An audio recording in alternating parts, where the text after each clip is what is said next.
Welcome back to Nicholas Comic or Nicholas Known Classics. This is episode number 2242, Doubleshot number 2136. Now, this one and the next one will be just physical trades. The digital one we discuss with case closed, which will be the next thing I'm going to discuss. First up, now, the theme with this one is sexy ladies who have ongoing series. This is actually the first time this character's ever got an ongoing series. She's had previously 3 miniseries. 2 of them have been teamed with Harley Quinn, and she had a solo book which was done by Amy Chu. I read it. It was really good. It's featuring this character here, Poison Ivy. Yes, Poison Ivy. Can you believe this character's been around since the 60s, and it wasn't until just recently they gave her a book like this? Now, here's the thing. Initially, from what I heard, this was supposed to be a 6-ish ongoing series, and it was sent to 10 issues, and then they became a full-blown ongoing series because this book is really good. This book is written by G. Willow Wilson. I'm like, okay, interesting. Those of you not familiar with G. Willow Wilson, she is the creator of the Kamala Khan Miss Marvel. Yep. And aside from this book, the only book I know of she's working on DC is that she had a very lengthy run on Wonder Woman. This is probably the first major book she's working on since Wonder Woman. Now, she had an animated series, Cycle of Life and Death. You had that one. This is actually the second solo book she had of her own. The first has been ongoing. Just called Poison Ivy. The whole thing of the vicious cycle, that's actually the title of the storyline. This book contains the first 6 issues of this ongoing series, along with material from Gotham City Villains Anniversary Special. And this will surprise you, we also included here. They also included a story material from Batman 124 and Batman Secret Files The Gardener. Yes, a one-shot that was released, I believe, during Fear State. Now, this particular book itself, this is, of course, set after the events of Fear State, where Poison Ivy was revived, and despite the fact that she's been put back together, her powers basically make her body a bit unstable. Basically, she's growing plant stuff out of her arms, her face. Still a very beautiful woman despite that, and she's struggling to basically deal with it. Now, she apparently, Harley Quinn in these issues only appears in 2.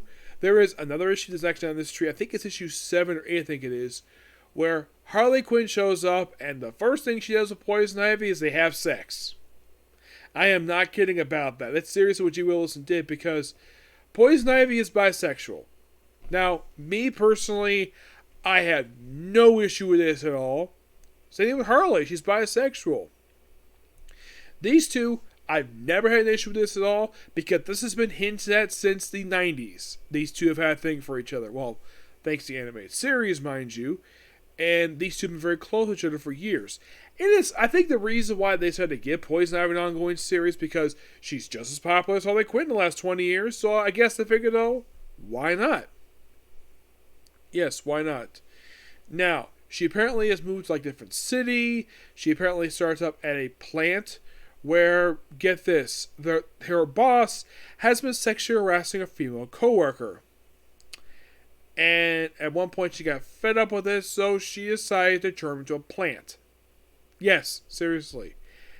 And, well, basically she tells him to send a letter to his superiors that he's been sexually harassing the female employees, and they want a raise, and him to resign, which he did.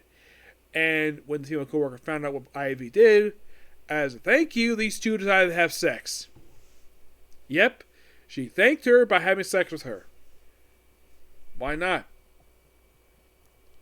Now, it was never downright stated this woman was into girls. She just did because she does. And she's so stuck with Ivy despite the fact of her condition that she's got. Harley shows up one of these issues, and they do try to have sex, but it doesn't go much anywhere. By the way, the artwork of these issues is done by Marco Trujillo, Brian Level, Denny, and Emma Roos.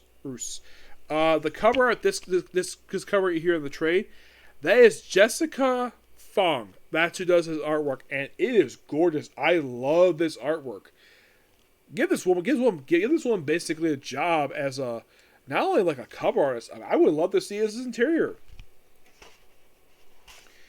Now, they also have it where Ivy in flashback is basically green skin for some reason. Yes. Now, they even throw in the gardener thing in here, where the gardener, if you don't know who she is, the gardener is, from what I can tell, according to Harley, she is a former girlfriend of Ivy's. Yes. And it's interesting to throw this in here. Now, here's Ivy basically after she finished having sex. You can see her body where, like, take a look at her. She has, like, leaves growing out of her belly, her face, her neck, and her arms. And they keep mentioning this Green Man. Who is this Green Man, I ask? Jason Woodrow, the Frog Man. Yes, the guy who did this to her. Yeah, he is frequently mentioned, and it's like basically this book basically brought back the Green.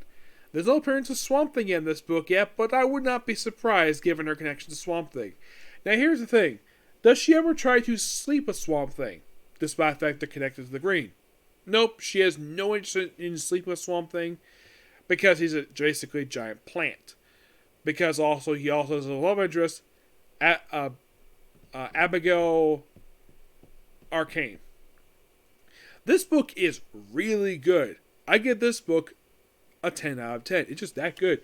Nothing wrong with this book per se. No woke stuff. It's just basically Ivy, what she's known for doing.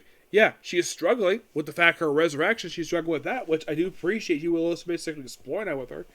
Oh, and by the way, in case you're curious though, this hardcover was $24.99. Excuse me, that's how much I paid for it. I do appreciate that I gave her one. I will eventually get my hands on Cycle Life and Death, but that was something else I could. Next up, we have the penultimate trade of Kelly Thompson's run for Captain Marvel. Yes, because it was recently announced. I saw this in this month's list a few months ago, that issue 50, which comes up this very month, this will be the final issue of this run. And I did see in Futures Licious that she's not going to end her ongoing series per se, she's going to have a mini-series. I'm like, what? Why would you just give her a mini-series after you end this? Could you just relaunch like you normally do? Nope, make it a mini-series for no reason, and choose a writer I've never heard of before. This book is Captain Marvel, Volume 9, called Revenge of the Brood, Part 1. This collects issues of Captain, I believe this is Volume 10, 10 or 11, issues 42 to 46. It's only 5 issues. It's mostly put, basically, Carol Danvers' accounts of the Brood. Fun fact, she actually has accounts of the Brood prior to this, back when she was a recurring character in the pages of X-Men. Well, Uncanny X-Men. When she was part of the Starjammers. So, the whole thing of this one is that Rogue has been turned into a Brood. And she's trying to help, and Rogue and Captain Marvel's trying to help her. Also, they still continue the amazing relationship that... Now, here's the thing. Kelly Thompson didn't start this. The relationship between Carol Danvers and Rhodey. That was not her. That was Kelly Sue Hoddick. Which the relationship was completely out of nowhere. And here's the thing. Did you know that it's been like... Oh my gosh, almost 10 years since that relationship started. And they've had a very stable relationship. They did have a brief breakup thanks to some very confusing writing on the part of Kelly Thompson, but still a pretty good book altogether. My only thing is, and this is never explained, when the heck these two become a couple? Kelly Sue Hoddick didn't bother to explain this at all. It just happened. Like, no one knew they were a couple until randomly in the first issue of the second volume by Kelly Sue Hoddick of Captain Marvel that the Carol Danvers had, they decided to make out behind a barn. I'm like, seriously? This is your introduction to the relationship with them making out? I was really hoping at some point Kelly Thompson do a flashback of how this relationship started, but Kelly Thompson didn't do that. But I think because the reason why she didn't do it about this whole run, this is just my opinion. Of course, I hadn't read issue 50 yet. Maybe explore there. I'm not sure. I think the reason why she hasn't done it yet because this is something that Kelly Sue Hoddick should explore if she ever comes back to Marvel. By the way, she's not been back at Marvel since like 2015. It's been like, oh my gosh, been like 8 years since she's back at Marvel. So we have sort of a mild connections to Krakoa here, where she gets meet up with the X-Men because she's an honorary X. Of course, she's a lot of it now. For some reason, the artwork changes every issue. 42 is Andrea De Vito. Javier Pina did 46, but 43-45 is Sergei Davala. The cover art for these issues, we have mostly Juan Ferreira, who does pretty much all the issues. He does pretty much all the covers. But in the case of 42-45, he does it with Jesus Abarov. But 46 is done with David Carral. And of course, basically, like, we first have Carol meet up with her sister, or half sister, mind you. Deal with some other stuff here. We have a bit of basically Carol being brainwashed. We have this wonderful scene here. It looks like it pulled out Matt Fraction's Hawkeye. And this stuff, basically like a flashback. And then we have Captain Marvel, the original one. And, well, it's just basically like something related to seeing her mother and her cat. But that was just a standalone issue. 43 is where the whole Revenge of the Brood starts. We started basically where Binary. Binary was somebody who showed up not in the previous story, but the story before that one, where she was a separate being created from Carol Danvers. She's basically loose related to Carol Danvers. It's mostly put her binary powers in a separate person. That's what Binary is. And they continue, and we show up more the relationship between Rhodey and Carol, and you get a relationship with Rogue, and then Mr. Rogue, and then we go to the Krakoa Treehouse. Yes, a treehouse. That's it called. And this is the middle of Central Park of all places. Yes, Central Park. And she meets up with, of course, Jessica Drew and Hazmat. Yes. Now, Jessica Drew and Hazmat have been sort of recurring characters throughout this whole run, throughout the past about 5 years now. And I have loved every bit the fact that Hazmat does something now, because she's an absolute great character, and it's shocking. It took Kelly Thompson to do something with this character. Yeah. So then, of course, basically we see passed by the younger version of Laura, aka Wolverine, Polaris, while being with Scott. She gets a chance to meet with Jean Grey again. They mention the events of probably this book's number 3 and Mr. Mr. X number 10. Rogue is here too. And then we have, get this. Now, Crimson, if you watch this, here's something you will love.